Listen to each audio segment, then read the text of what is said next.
నమస్తే, welcome to news watch. Bulletin లో ముందుగా హెడ్లైన్స్ చూద్దాం. ఒకసారి జనసేనను నమ్మండి, ఆంధ్రప్రదేశ్ ప్రజలను కోరిన జనసేన అధ్యక్షుడు పవన్ కళ్యాణ్. మధురలోని శ్రీకృష్ణ జన్మభూమి ఆలయ ప్రాంగణంలో ఉన్న మసీదు షాహీ ఈద్గా మసీద్ సర్వేకు హైకోర్టు అనుమతి. జన కళ్యాణ్ ఆధ్వర్యంలో దాతల సహకారంతో పోషకాహార కిట్ల పంపిణీ, దాతల చేతుల మీదుగా ఎయిడ్స్ బాధితులకు అందజేత. ఇజ్రాయెల్ హమాస్ యుద్ధాన్ని విరమించి బందీలను విడుదల చేయాలి, కీలక నిర్ణయం తీసుకున్న మోడీ నేతృత్వంలోని భారత్. కాంగ్రెస్ పార్టీ తమ హామీలను తుంగలో తొక్కే ప్రయత్నం చేస్తుంది, సెన్సేషనల్ కామెంట్ చేసిన డీకే అరుణ. వైసీపీ ప్రభుత్వంలో అవినీతి జరిగిందని దాఖలైన ఫిల్, ప్రజా ప్రయోజన వ్యాజ్యాన్ని వాయిదా వేసిన హైకోర్టు. డీప్ ఫేక్ బారిన పడ్డ ఇన్ఫోసిస్ నారాయణమూర్తి, వాటిని నమ్మొద్దు అంటూ ప్రజలకు విజ్ఞప్తి. యశోద హాస్పిటల్ నుండి ఈ రోజు డిశ్చార్జ్ కానున్న కేసీఆర్, నందినగర్ లోని తన ఇంటిని చేరనున్న మాజీ ముఖ్యమంత్రి. ఏపీలో ఓటర్ల ఏపిక్ కార్డులలో గోల్మాల్ జరిగింది, జగన్ ప్రభుత్వంపై తీవ్ర ఆరోపణ చేసిన పురంధేశ్వరి. బీజేపీలో బయటపడ్డ విభేదాలు, బండి సంజయ్ పై ధ్వజమెత్తిన సీనియర్ నేతలు. ఇక వివరాల్లోకి వెళ్దాం. రాష్ట్రాన్ని గాడిలో పెట్టాల్సిన అవసరం ఉందని జనసేన అధినేత పవన్ కళ్యాణ్ అన్నారు. ఆయన మీడియా సమావేశంలో మాట్లాడారు. బీజేపీలో ఉండడం వల్ల రాలేకపోతున్నానని కొందరు చెప్పారు. మైనార్టీలకు అన్యాయం జరిగితే సాటి మనిషిగా నిలబడతా, మత వివక్ష చూపించనని మాట ఇస్తున్నా.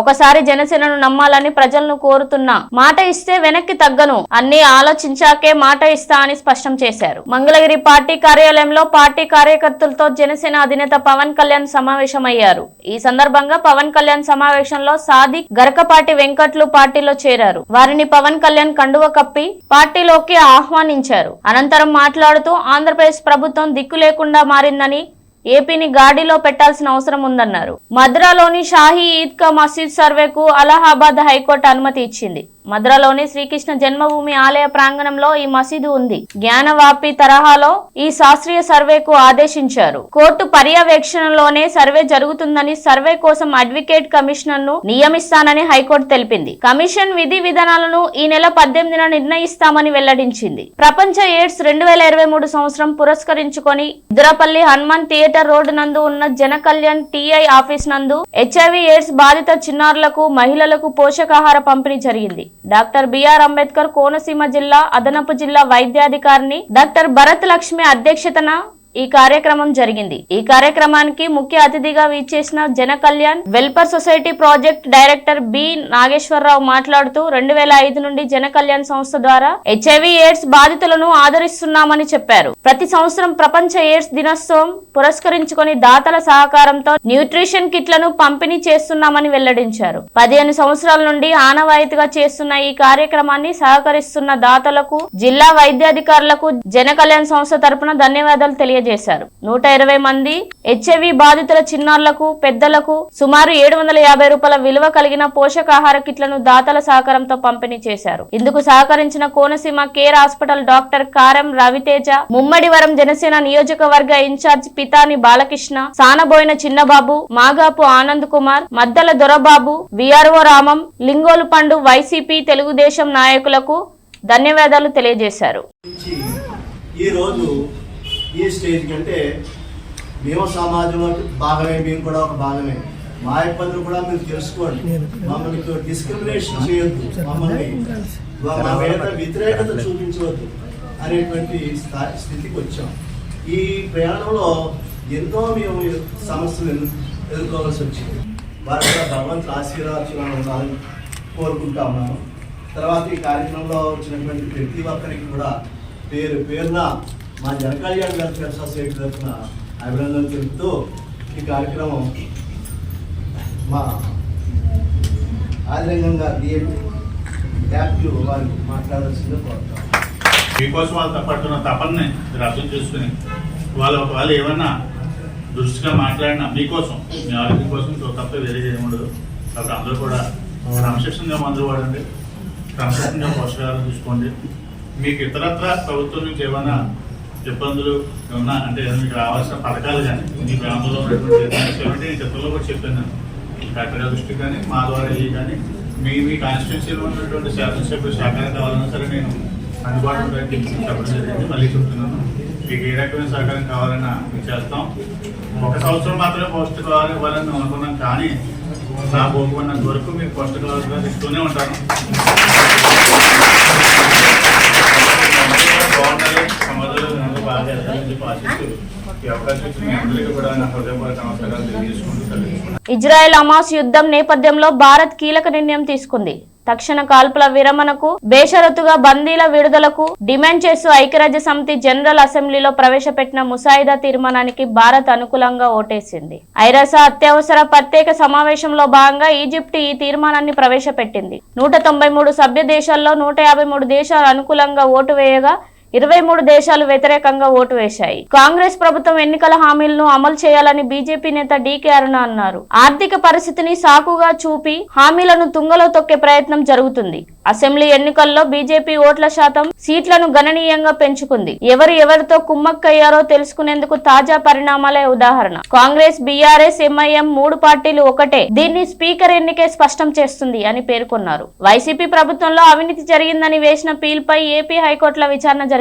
ఇందులో ప్రతివాదులందరికీ నోటీసులు అందలేదని పిటిషనర్ తరపున లాయర్లు తెలిపారు. 43 మందిలో సగం మందికి మాత్రమే నోటీసులు అందాయని చెప్పారు. దీంతో అందరికీ నోటీసులు జారీ చేయాలని హైకోర్టు ఆదేశాలు ఇచ్చింది. అలాగే కేసు విచారణకు జనవరి 2కు వాయిదా వేసింది. దేశవ్యాప్తంగా పలువురు సెలబ్రిటీలు డీప్ ఫేక్ బారిన పడ్డ సంగతి తెలిసిందే. తాజాగా ఇన్ఫోసిస్ కో ఫౌండర్ నారాయణమూర్తి దాంతో ఇబ్బంది పడ్డారు. పలు ఆటోమేటిక్ ట్రేడింగ్ యాప్లలో ఆయన పెట్టుబడి పెట్టారని కొన్ని వీడియోలు వైరల్ అవుతున్నాయి. వాటిపై ఆయన స్పందిస్తూ అవన్నీ అసత్య ప్రచారాలు. ఆటోమేటెడ్ ట్రేడింగ్ యాప్ తో నాకు ఎటువంటి సంబంధం లేదు. అలాంటి మోసపూరిత కథలను నమ్మొద్దు అని చెప్పుకొచ్చారు. యశోద ఆసుపత్రిలో చికిత్స పొందుతున్న మాజీ సీఎం కేసీఆర్ ఈ రోజు డిశ్చార్జ్ కానున్నారు. అనంతరం అక్కడి నుంచి నందినగర్ ఇంటికి కేసీఆర్ వెళ్లనున్నారు. తుంటి ఎముక విరిగిపోవడంతో సుమారు 6 రోజులుగా ఆసుపత్రిలోని చికిత్స పొందుతున్న కేసీఆర్ కాస్త కోలుకోవడంతో ఇంటికి వెళ్లడానికి డాక్టర్లు అనుమతి ఇచ్చారు. అయితే ఇప్పుడు కేసీఆర్ ఆరోగ్యం బాగానే ఉందని, భయపడాల్సిన అవసరం లేదని స్పష్టం చేశారు. కేంద్ర ఎన్నికల సంఘాన్ని బీజేపీ నేతలు కలిశారు. ఆంధ్రప్రదేశ్ రాష్ట్రంలో దరఖాస్తు చేయకుండానే ఓటర్ల వివరాలు మార్చే ప్రయత్నం చేశారని చెప్పారు. పోలింగ్ బూత్ ను వారికి అనుకూలంగా ఉండేలా చేస్తున్నారని తెలిపారు. ఏపీలో ఓటర్ల ఏపిక్ కార్డులు ఓ పార్టీ డౌన్లోడ్ చేసిందని ఆరోపించారు. డౌన్లోడ్ చేసిన వివరాలు ప్రైవేట్ వ్యక్తుల చేతుల్లోకి వెళ్లాయని, వాటి ప్రింట్ కోసం ప్రత్యేక సాఫ్ట్వేర్ వాడారని పేర్కొన్న ఏపీ. బీజేపీలో విభేదాలు ముదిరినట్టు తెలుస్తుంది. కరీంనగర్ లో బండి సంజయ్ కి వ్యతిరేకంగా ఆ పార్టీ సీనియర్ నేతలు గుజ్జల రామకృష్ణారెడ్డి, లింగయ్య, సుగుణాకర్ రావు సమావేశమయ్యారు. బండి సంజయ్ కు కాకుండా సీనియర్ నేతలకు ఎంపీ టికెట్ ఇవ్వాలని డిమాండ్ చేశారు. సంజయ్ తీరుతో పార్టీ బలహీనమైందని ఆరోపించారు. కాగా ఇటీవల జరిగిన అసెంబ్లీ ఎన్నికల్లో కొంతమంది నేతల కారణంగానే ఓడిపోయానని సంజయ్ అన్నారు. బులెటిన్ లో హెడ్లైన్స్ మరోసారి చూద్దాం. ఒకసారి జనసేనను నమ్మండి, ఆంధ్రప్రదేశ్ ప్రజలను కోరిన జనసేన అధ్యక్షుడు పవన్ కళ్యాణ్. మధురలోని శ్రీకృష్ణ జన్మభూమి ఆలయ ప్రాంగణంలో ఉన్న మసీదు, షాహీ ఈద్గా మసీద్ సర్వేకు హైకోర్టు అనుమతి. జన కళ్యాణ్ ఆధ్వర్యంలో దాతల సహకారంతో పోషకాహార కిట్ల పంపిణీ, దాతల చేతుల మీదుగా ఎయిడ్స్ బాధితులకు అందజేత. ఇజ్రాయెల్ హమాస్ యుద్ధాన్ని విరమించి బందీలను విడుదల చేయాలి, కీలక నిర్ణయం తీసుకున్న మోడీ నేతృత్వంలోని భారత్. కాంగ్రెస్ పార్టీ తమ హామీలను తుంగలో తొక్కే ప్రయత్నం చేస్తుంది, సెన్సేషనల్ కామెంట్ చేసిన డీకే అరుణ. వైసీపీ ప్రభుత్వంలో అవినీతి జరిగిందని దాఖలైన ఫిల్, ప్రజా ప్రయోజన వ్యాజ్యాన్ని వాయిదా వేసిన హైకోర్టు.